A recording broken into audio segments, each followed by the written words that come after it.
here today to remind you that sin is in your life. I'm here to remind you that sin is taking over at a rate that you can't compete with. I'm here to tell you that the sin in your life that you're thinking of, you don't need it. You don't need it. We can all agree that life isn't fair. Good things happen to bad people. Now, why is that? Why do good things happen to bad people? And why do bad things happen to good people? Well, the easy response to that is that there are no good people. Scripture says all of us has fallen short. Scripture even says that there are no good people. We're all sinners. Because sin is what we were born with. Sin is what we have grown up with. Sin is what we entangle our lives around and our hearts around.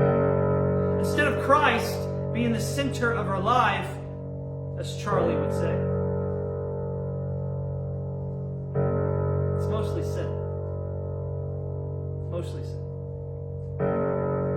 Now, if Christ rose from the dead and He lives within us, as Tim Timmons would say, why don't we live that way?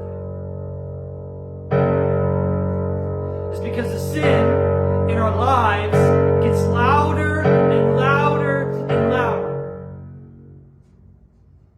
And pretty soon it takes up most of our lives. So I'm not sure what you're struggling with today. What kind of burden has been laid upon your heart? What kind of sin that is entangling you? Whether it's money issues, you don't know how you're going to pay your bills. Whether it's putting food on the table, clothes on your back, how you're going to make ends meet, marriage problems, boyfriend and girlfriend problems, problems at school, problems here, problems there. I understand we all have problems. I want to give you an analogy. This analogy was given to me by a good friend of mine by the name of Corey Cantrell. And I'll never, ever forget this. It's made a pretty big impact on my life. And he said this to me. He said, Josh, there's an ant. And this ant has come out of his hiding place and he's ready to fight the day. But there's a boulder in front of him. And he looks left and he sees boulders, and he looks right and he sees boulders, and he looks forward and he sees boulders. Everywhere around him are boulders, so high that he can't climb over. He's got a problem. And that problem is so big that he can't figure a way out.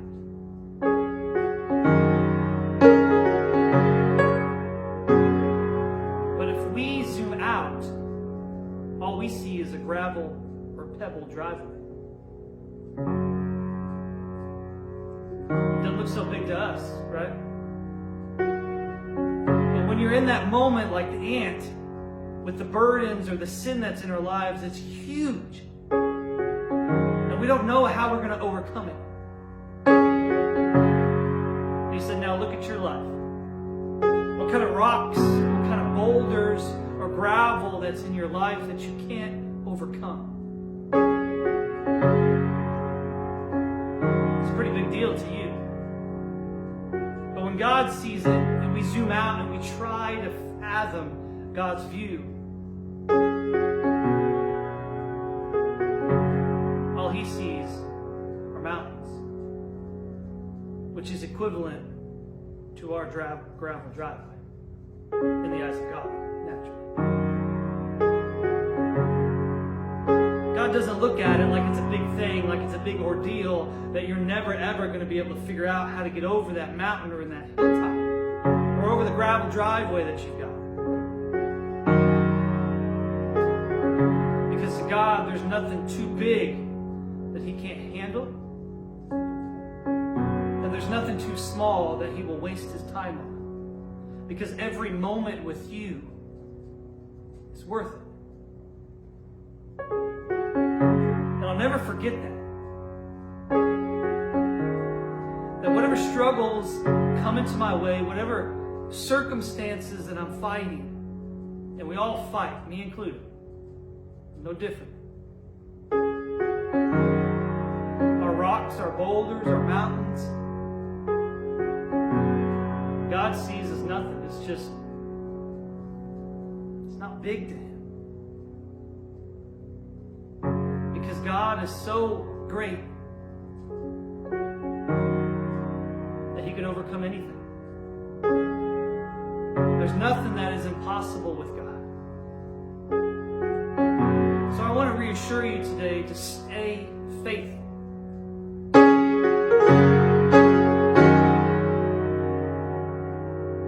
Keep fighting the fight.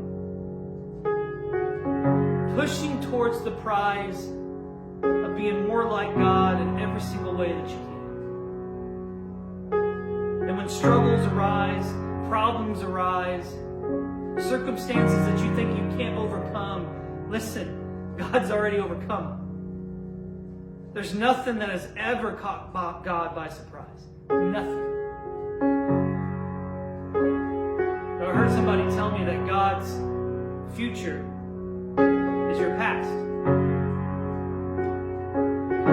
But I kind of want to say that God's present is your past and future. He sees everything. He knows you intently. He knows your heart. And He knows what struggles you're dealing with today. All you have to do is to communicate with Him. Stay faithful. And when the sin comes in, when it starts ringing in your ear, and it's so loud,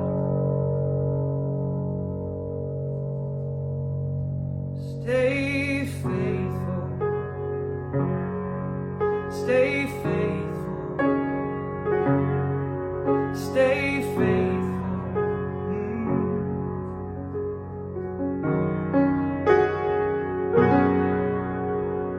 Stay